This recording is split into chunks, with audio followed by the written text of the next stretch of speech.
A sensação é de uma jornada do herói. Embora a gente não se sinta um herói, a forma com que a HV acolhe os irmãos, a forma com que a Irmandade pulsa aqui dentro, faz com que nós trilhamos uma jornada do herói, nos seus pequenos aspectos e nos seus maiores aspectos, de forma singular e de forma conjunta. A melhor parte disso tudo é poder estar caminhando nesses 25 anos, e embora não faça parte dos 25 anos, mas uma pequena etapa, que é a minha etapa, de ter caminhado junto com os gigantes. E eu continuo. Tanto que a gente brinca muito dentro da loja que se um dia a gente saísse da HV, o difícil seria escolher uma outra loja que tenha esse pacote que nós temos aqui dentro. Uma loja de valores, de pilares fortíssimos, de opiniões fortes, de irmãos que se doam, se entregam em prol da loja, em prol da maçonaria, em prol dos irmãos. E esse é a grande sacada, o grande mote da HV. Isso faz com que a gente tenha um gás a mais toda semana, mesmo que esteja doente, mesmo que esteja cansado, mesmo que esteja estressado, de não, eu vou para a loja porque aquelas 2 horas, 3 horas, 4 horas que eu vou passar lá vão ser gratificantes e a construção desse pequeno herói que tem aqui dentro vai continuar. No primeiro ano, quando a gente assumiu junto com a minha administração e tocando em 2019 ainda, foi aquela sensação assim de medo, um medo que é natural, nunca ter desempenhado esse cargo e tá assumindo uma loja que é um canhão, que é um trem-bala, mas não desgovernado, é um trem-bala com liderança. E os medos que passam pela cabeça do venerável é: estarei apto, estarei à altura, vou conseguir dar conta do recado? E aí vem aquela coisa, com a base de que existem em MIs, nos mestres, nos companheiros e na loja em si, nos aprendizes também, dá a sustentação, dá a força, que é aquela coisa. Nós vamos conseguir, vai dar tudo certo. E a gente assume lá em 2019, abre um trabalho de forma pisando em ovos ainda nas primeiras sessões, e quando a gente pega o ritmo, então ela se torna extremamente prazerosa para um venerável. Porque tu encontra a ritualística, tu encontra o jeito de quem está tocando a sessão contigo, e tu encontra as características que tu precisava na administração. E essas características vão aflorando e a loja vai tomando corpo e ganhando força a cada sessão. O primeiro ano foi difícil, porque nós tivemos a doença do Parisi, o MI que me antecedeu, o venerável que me antecedeu, e isso colocou a loja num ponto de união, que se houvesse qualquer rusga do passado em relação a grupos que tenham se criado ou a grupos que tivessem algum tipo de embate na loja, a doença infelizmente ou felizmente, né, a doença do nosso irmão Parisi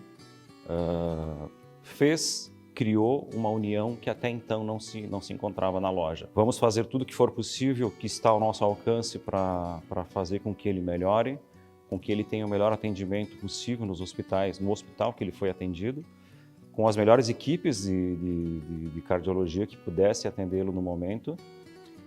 E a gente viu uma força crescente de que ia dar certo, ia dar tudo certo, e realmente deu. A loja teve um grande hospitaleiro, que se chama o Guilherme Sartor, que é nosso irmão até então, até hoje, um baita irmão, um trabalho abnegado em relação à saúde e bem-estar dos irmãos, com uma grande entrada na área da saúde na cidade, junto com o Marco Peter, junto com os médicos que fazem parte da loja. Isso criou uma cola que fez com que essa união não se descolasse nunca mais. E a gente conseguiu tocar o primeiro semestre muito bem, e quando Paris então melhorou, então veio alívio, passou por essa e agora está pronto para encarar mais 20, 30, 40 anos aí da sua vida. E isso tornou o trabalho prazeroso. A administração sempre muito unida, os dois vigilantes trabalhando muito em prol da loja, e esse foi o primeiro semestre. Por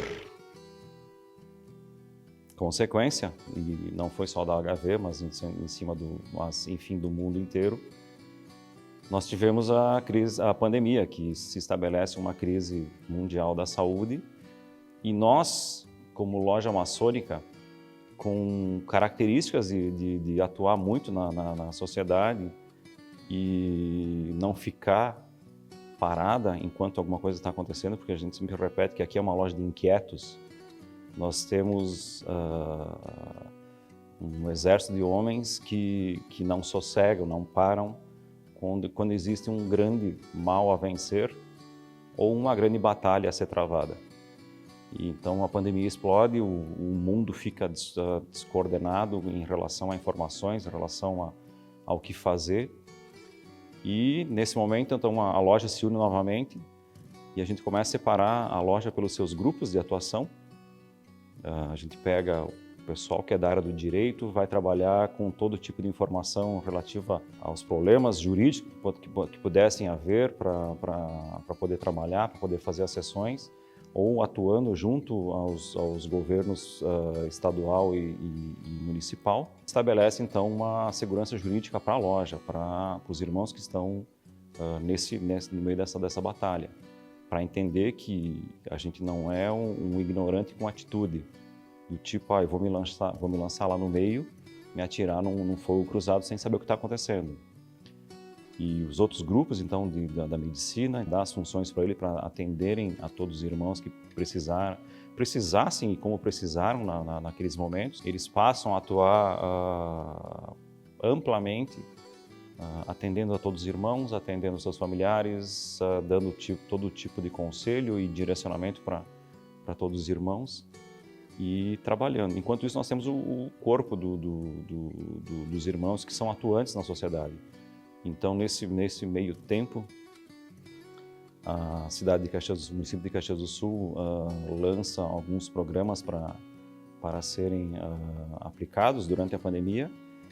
E nesse ponto, então, entram o Sartor, entra o Christian Rizardi, junto com a equipe de TI, e desenvolvem um sistema em 3 dias, um tempo recorde do pessoal. Ele tirou o couro dos TIs, que trabalharam 24 horas para montar um programa para a SIC, e para o MOB Caxias, que pudesse atender e interligar todos os hospitais da região que tivessem as suas necessidades atendidas.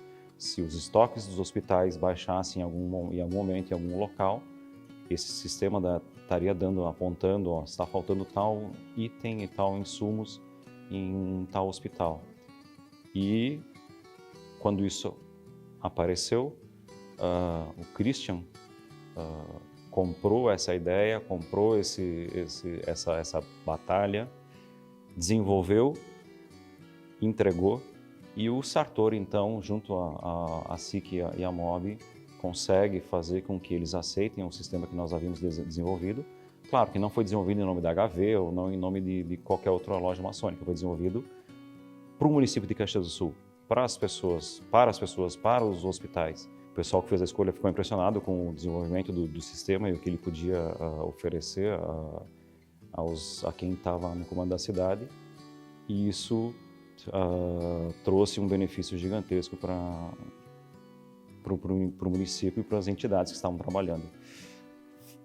Paralelo a isso, nós tivemos então aquela busca por insumos. Quando a pandemia explode, a gente lembra que foi um desespero de causa, porque ninguém estava preparado. As forças vivas do município não estavam preparadas. A Brigada Militar, como uma força que tem que manter a ordem e ia estar trabalhando diuturnamente, 24 horas por dia, eles não tinham insumos para poderem trabalhar.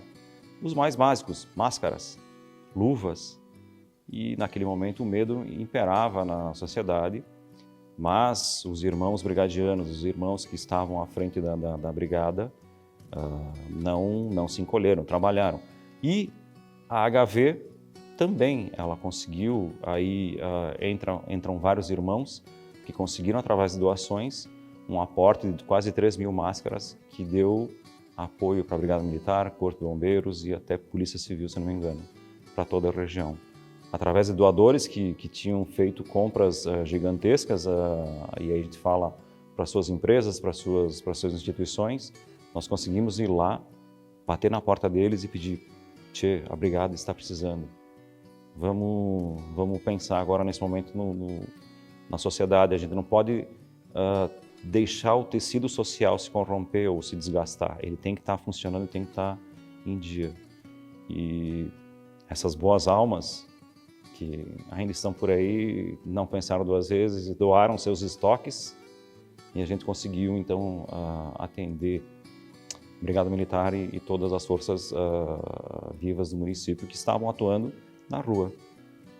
Vieram doadores também de luvas, que também foi aportado para eles, depois doações para hospitais, e aí foi todo tipo de insumos que a gente conseguiu angariar, foi distribuído. Houve então a busca por respiradores, tudo isso que nós estamos falando, assim, a gente já estava em lockdown, a sociedade estava funcionando numa roda quadrada, tipo, trabalha, não trabalha, funciona, não funciona. E nós, nos bastidores, trabalhando muito forte, buscando todo tipo de soluções que os hospitais, a área da saúde apontava. E o mundo inteiro estava sem respiradores. E aí, por conta de um irmão nosso que também não mediu esforço, trabalhou durante uma semana, virou 5 dias sem parar, o dia e a noite também, ele conseguiu encontrar na China 7 respiradores. A empresa com que ele fez contato foi lá, botou a reserva nesses respiradores e já não existia mais respiradores para ninguém. Nós tínhamos aqueles últimos 7 que estavam reservados e conseguimos trazer para Caxias do Sul, aí através de doações da iniciativa privada, depois de um processo longo de nacionalização e importação, que chegariam em Caxias. Esse tipo de coisa que a HV faz nos bastidores, que os irmãos fazem nos bastidores, essa é uma jornada do herói. É tu saber onde tu está inserido na sociedade, é saber qual é o teu trabalho, qual é a tua função. E, paralelamente a isso, nós tivemos inúmeros irmãos que tinham acesso a costureiras, a indústrias têxteis, e no momento que não existiam mais máscaras na sociedade, ou aquela básica para as pessoas usarem, colocaram suas mães, suas tias, seus parentes, suas empresas para fabricarem máscaras. E nós distribuímos mais de 10.000 máscaras de tecido, fazendo busca de valores, fazendo aporte de dinheiro e doações para poder pagar esse material. E essas máscaras entregues à sociedade. Não houve uma escolha assim, tipo, olha, eu vou apontar para esse ou para aquele. Eu me lembro que o Edson Lazzaretti, ele botou na frente da sua casa, na caixa de correio, uma pequena caixa. Retire sua máscara aqui. E as pessoas retiravam. E isso foi um grande mote.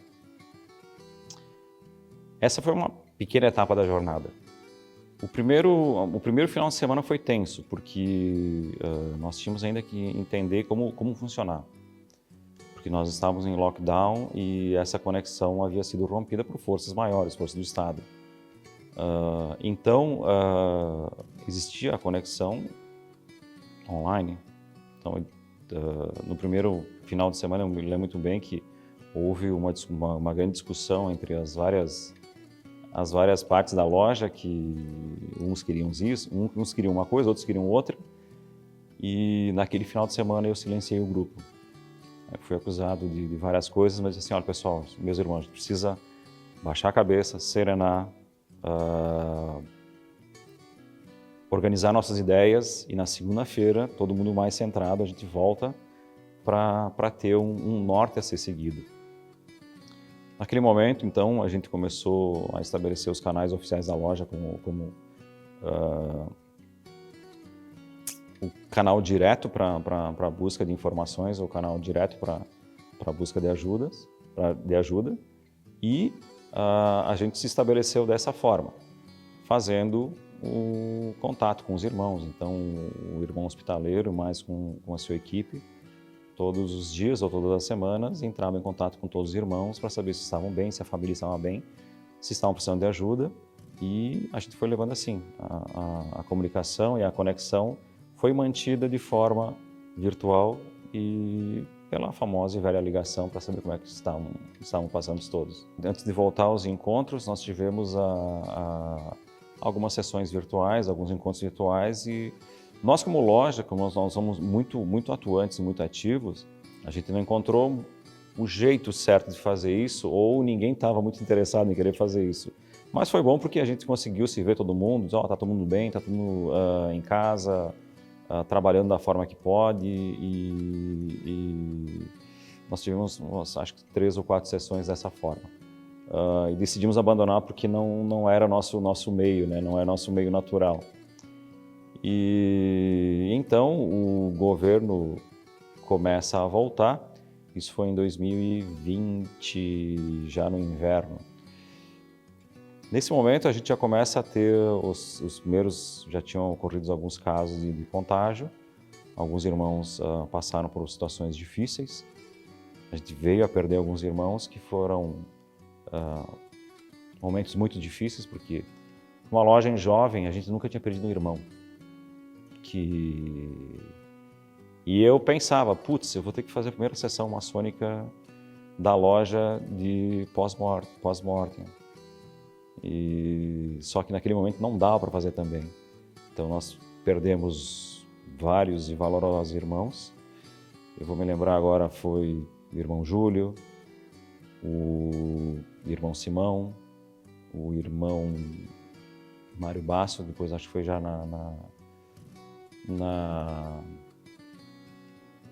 na retomada.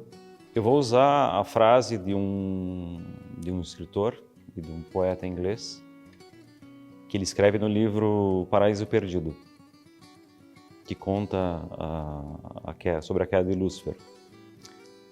Lá ele diz claramente que é melhor servir no céu do que reinar no inferno. Eu prefiro, e eu faço a metáfora com a nossa loja, eu prefiro por toda a eternidade servir aos meus irmãos, que seria como servir no céu, do que reinar no inferno. Porque a ordem constrói isso. As bases que a gente aprende e o processo lúdico que a gente passa constrói esse ser humano um pouco melhor. Eu não vou dizer que é um super ser humano, mas é um pouco melhor, que tem a consciência como o seu maior vigia. E isso eu não faço por medo, não faço por qualquer amparo de que eu vá ser julgado no futuro, mas porque a gente desenvolveu isso e isso já estava latente dentro de cada um de nós. A ordem só fez com que aflorasse e nós colocássemos para fora esse potencial todo, que é o de trabalhar em benefício da humanidade, trabalhar em benefício dos irmãos. E se nós tivermos uma loja de irmãos que estão bem, está tudo muito bem.